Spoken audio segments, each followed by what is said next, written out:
আজকে আমরা বানাচ্ছি পমফ্রেট মাছের ঝাল পাতুরি। তার জন্য আমাদের লাগছে 4টে এখানে পমফ্রেট মাছ নিয়েছি, একটা 150 গ্রাম প্রায় ওজন, তার থেকে বেশিও হবে একটা দুটো, কিন্তু এগুলোকে মাঝখান থেকে ছিঁড়ে রাখা আছে এবং এগুলো হলুদ, নুন আর লেবুর রস, আদা বাটা, রসুন বাটা দিয়ে ম্যারিনেট করে রেখেছি অন্তত আধ ঘন্টা। এটা 1 ঘন্টা রাখলে আরও ভালো হবে।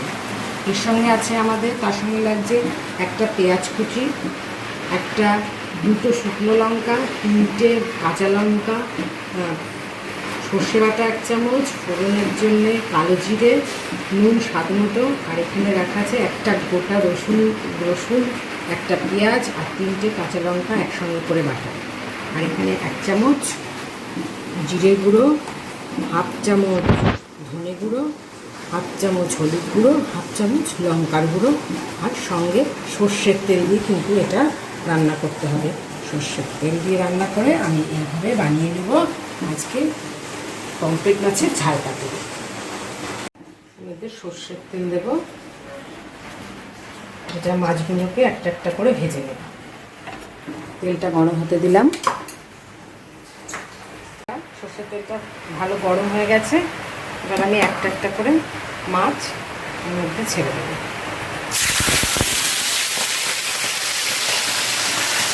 হবে না, মাছগুলো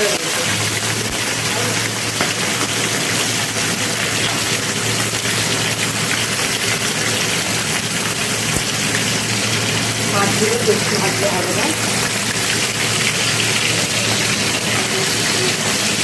এইভাবে আমি মাছ 4টাকে ভেজে নিয়েছি। এইভাবে আমরা গরম তেলে দুটো শুকনো লঙ্কা আর ফোড়নের কাঁচা লঙ্কা, কালো জিরে দিয়ে দিলাম। এরপরে এটা 2 সেকেন্ড মতো হতে দেবো। ফোড়নটা ভাজা ভাজা হবে একটু। তারপরে এর মধ্যে আমরা একটা পেঁয়াজ কুচি দিয়ে দিলাম। পেঁয়াজগুলো হালকাভাবে ভাজা হবে। সামান্য একটু নুন দিয়ে দিচ্ছি।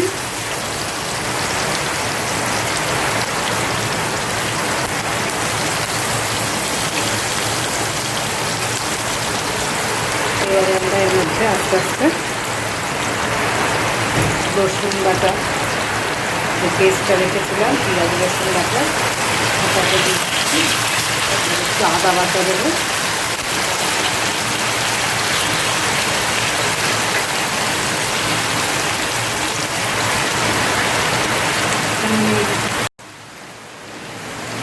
একটু ভাজা ভাজা হয়ে গেলে তার মধ্যে আমরা এর মধ্যে একটু আদা বাটা দিয়ে দিলাম 1/2 চামচ।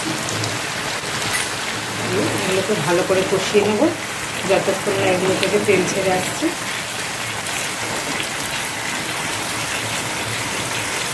যে গুঁড়োগুলো সব রেখেছিলাম সেগুলোকে একটু জল মিশিয়ে এগুলোকে দিয়ে দিলাম, এর মধ্যে দিয়ে দিলাম। তারপরে ওই 1 চামচ সর্ষে বাটাটাও এর মধ্যে দিয়ে দিলাম। এবার এটাকে একটু নাড়িয়ে চাড়িয়ে কষিয়ে নিতে হবে। পুরোপুরি যখন কষিয়ে নেওয়া হবে তারপরে আমি মাছগুলোকে একটা একটা করে এর মধ্যে ছেড়ে দেবো। ভালোভাবে কষানো হয়ে গেছে, দেখতে পাচ্ছেন তেল ছেড়ে দিয়েছে চারিদিক থেকে। মশলাটা ভালোভাবে কষানো হয়ে যাওয়ার পর আমি এর মধ্যে একটু জল ঢেলে দেবো যাতে মশলাটা একটু সেদ্ধ হয়। এভাবে এটা যখন ভালো করে ফুটে উঠেছে তখন আমি এই একটা একটা করে এর মধ্যে মাছ ছেড়ে দেব। মাছগুলোকে এর মধ্যে একটা একটা করে ছেড়ে দিচ্ছি।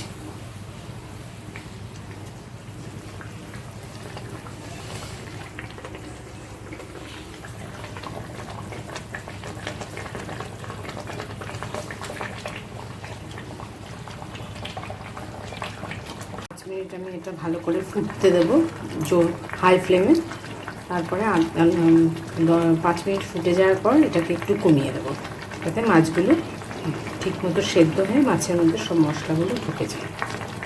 রান্নাটা পুরোপুরি হয়ে গেছে। এরপরে কয়েকটা কাঁচা লঙ্কা ছড়িয়ে দিলাম আর একটু সামান্য গরম মশলার গুঁড়ো আমি এর মধ্যে দেবো, যেহেতু এটা ঝাল পাতুরি টাইপের, মানে এই মশলার সঙ্গে গন্ধটা আমার ভালো লাগবে। রান্নাটা আমার পুরোপুরি রেডি হয়ে গেছে, আমি নামিয়ে নেব।